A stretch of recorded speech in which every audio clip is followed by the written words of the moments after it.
¿Cómo se llama tu amiga esta? La que está bien gorda.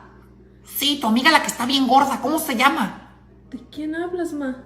La que está bien gorda, que está bien greñuda. Que nunca se peina, que tiene las greñas así.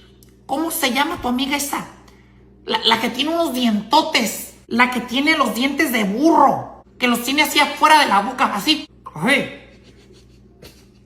Que los tiene bien amarillos. ¿Cómo se llama tu amiga esa? Ay, ma, no sé de quién estás hablando. De tu amiga esta, la que vino la otra vez, que se quitó los zapatos y le apestaban las patas. Tu amiga, ¿cómo se llama? ¿Ashley? Ándale, sí, Ashley.